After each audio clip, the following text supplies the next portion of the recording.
money quote of the day I thought was very fitting based on what we're talking about and the name of the school is life is not about making an impact. Sorry, life is about making an impact, not making an income, by Kevin Kruse. And who is Kevin Kruse? I have no idea, but it was a really good quote. So life is about making an impact, not making an income. But that being said, we still, in order to live, have to make an income. And a kind of an interesting question is, how necessary is money? A lot of people are asked how important is money, and it's definitely not the most important thing, but it's necessary. Some people call it a necessary evil. Whether they think it's a necessary evil or not, it's still necessary. Kind of falls under the same category as oxygen under the level of necessity. Definitely not the most important thing, but it's definitely a necessary thing. So one of the goals and the dreams and the visions that people usually have, and will, as we explain this real world rule of money, we're going to jump to the board, is a lot of people want to retire someday. You know, I'm one of those people. Most of the clients I meet with are those people, and so we want to retire. But the question is, how do we do that? How do we get to the point where we have enough money coming from other sources that we don't have to work anymore? And that's what we're going to be focusing on for the rest of the month of October, is income and how income works. So let's jump to the board. Hopefully you're having a good day so far. So let's talk about income.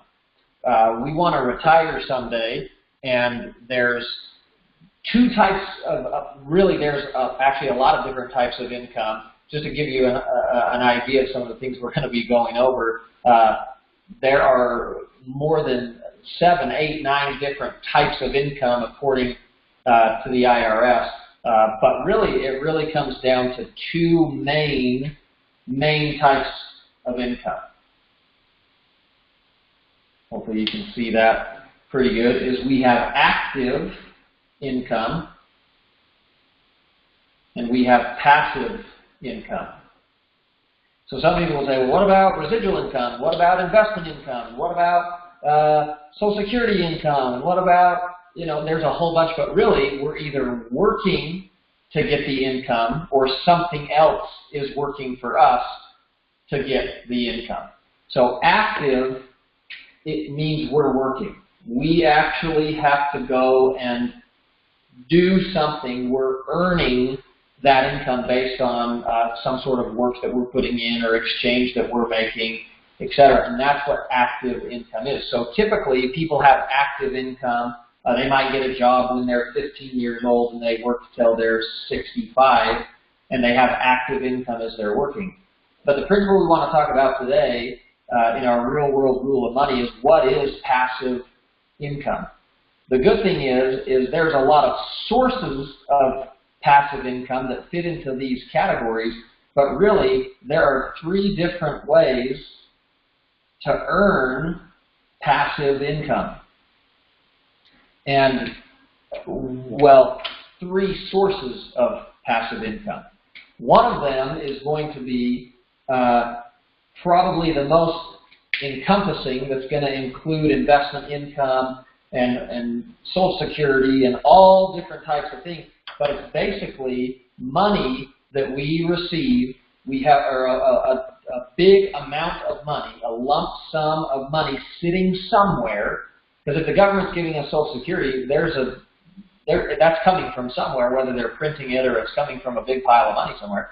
But there's a pile of money sitting somewhere that is either earning interest of some kind that we can pull off interest every single year to live on.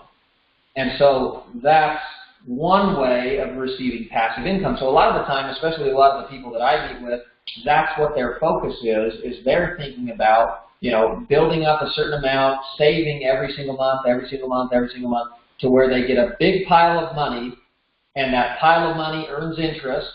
They get to a certain age that the interest is enough, so this here, the interest is enough to live on the interest from that large sum of money. So, for example, just to do some math really quick, if we had $1 million sitting somewhere that was earning 5% each year, we could safely, if it was doing that, pull out $50,000 per year, and that would be considered passive income because we are not physically going to work in order to earn that money. So that's way number one, is to have a lump sum of money.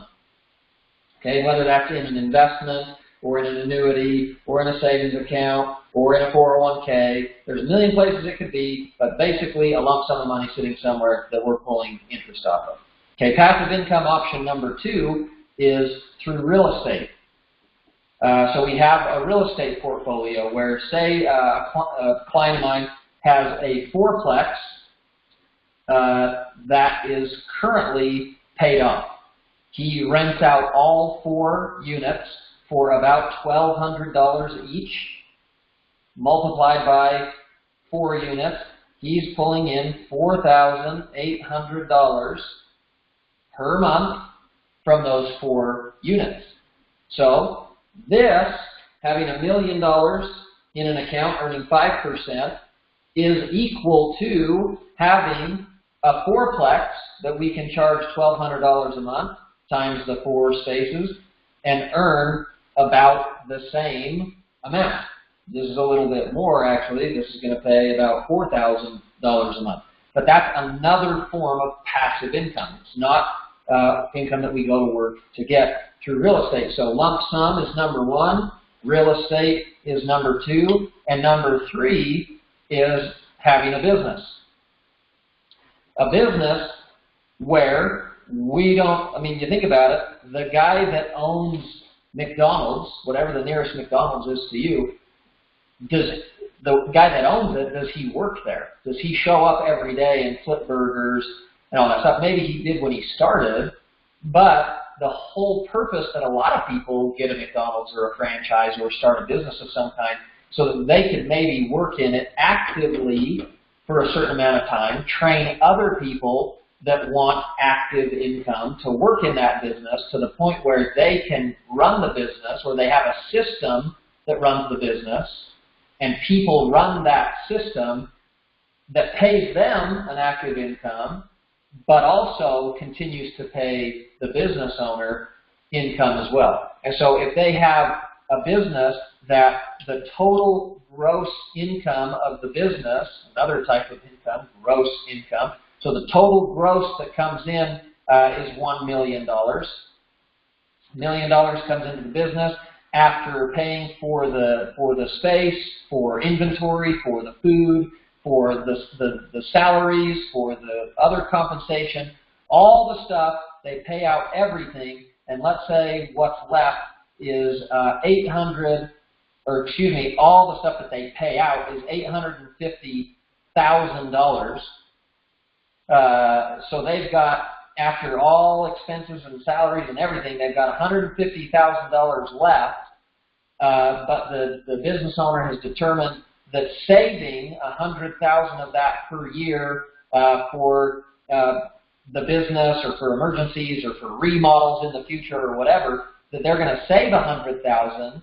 Well, then $50,000 is left that the business owner could take as passive income. Could the business owner take more? Sure, but we want to keep our examples the same, right? So, lump sum is one form of passive income. The second form of passive income is to have real estate, and the third is to create a business. What's interesting is you look at those three examples, and a lot of people that want to build a lot of passive income can actually do it all three ways if they start in the right order. And in my opinion, someone that starts here, starts a business, part-time, spare time, just to get something going, something on the side, a side hustle, something that they enjoy. They have an Amazon business, an e-commerce, something that they can start, and they can start producing money that they can save, start building up a lump sum of money, use that lump sum of money to get into real estate. Why not have all three? If all three forms of income exist, why not participate in all three? Do you want to get paid one way, or do you want to get paid three different ways? Obviously, there's a lot of different ways to get paid, but it was Warren Buffett that said, don't rely on a single income, create multiple sources of income. So that's our real world rule of money for today, is passive income, and where are the sources that passive income comes from.